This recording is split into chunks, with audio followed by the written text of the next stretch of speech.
IIM UPSC tuitions only in Tirumala IAS institute Chaitanyapuri. Call చేసి ఇప్పుడే join అవ్వండి. ఇప్పటికి 10 రోజుల పైనే అవుతోంది. కానీ సుధీక్ష జాడ కనుక్కోలేకపోయారు. డ్రోన్లు హెలికాప్టర్లతో వెతికినా ఆచూకీ దొరకలేదు. బీచ్లో ఎంజాయ్ చేయడానికి వెళ్లిన సుధీక్ష ఏమైంది? ఆమె స్నేహితుడు జాషువా రిబే చెప్పిన విషయాలు నిజమేనా? తాజాగా దొరికిన వీడియోతో ఆమె ఆచూకీ కనుక్కుంటారా?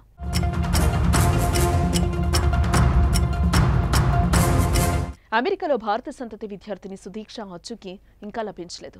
ఆమె మిస్సింగ్ మిస్టరీగా మారింది. సుధీక్ష కోణంకి కేసు రోజుకో మలుపు తిరుగుతోంది. వర్జీనియాకు చెందిన 20 ఏళ్ల కోణంకి పిట్స్బర్గ్ విశ్వవిద్యాలయంలో చదువుతోంది. ఇటీవల సెలవుల్లో వెకేషన్ కోసం 5 స్నేహితురాళ్లతో కలిసి డొమినికన్ రిపబ్లిక్లోని ప్యూంటా కానా వెళ్లింది. అయితే మార్చి 6న రిసార్టులో పార్టీ తర్వాత తెల్లవారుజామున 3 గంటలకి హఠాత్తుగా సుధీక్ష కనిపించకుండా పోయింది. ఏమైందో ఎవరికీ తెలియటం లేదు. ఆ రోజు నుంచి నేటి వరకు పోలీసులు గాలిస్తున్నా ఆమె ఏమైందా అన్న ప్రశ్నకు జవాబు దొరకలేదు.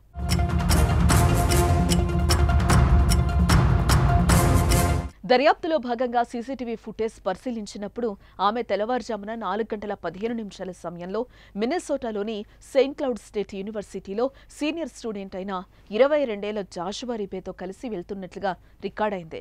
దీని ఆధారంగా పోలీసులు జాషువాను ప్రశ్నించినా అతడు పొంతనలేని సమాధానాలు చెప్తున్నాడు. సుధీక్షను భారీ అల లాక్కెళ్లిందని, ఆ అల నుంచి తాను తప్పించుకున్నానని చెప్పాడు. అలా వచ్చిన తర్వాత తనకు పెద్ద వాంతయిందని, తర్వాత అక్కడే ఒడ్డున నిద్రపోయానని తెలిపాడు. తెలివి వచ్చాక రిసార్టుకు వచ్చేశానని తెలిపాడు. సుధీక్ష ఏమైందో తనకు తెలియదని చెప్తున్నాడు. అతని పాస్పోర్టు సీజ్ చేసిన పోలీసులు ప్రస్తుతం అతడిపై నిఘా పెట్టారు.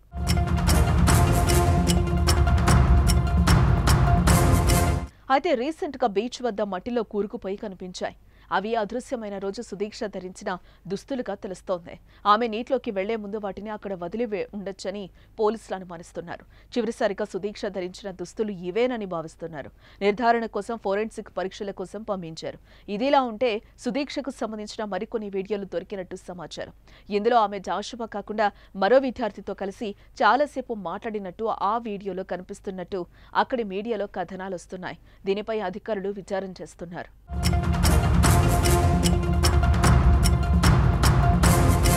సుధీక్ష బీచ్కు కొట్టుకుపోయినట్టు అధికారులు అంచనాకొచ్చినా అందుకు సుధీక్ష తల్లిదండ్రులు మాత్రం ఆ విషయాన్ని ఖండిస్తున్నారు. ఖచ్చితంగా తమ బిడ్డను ఎవరో కిడ్నాప్ చేస్తుంటారని అనుమానం వ్యక్తం చేస్తున్నారు.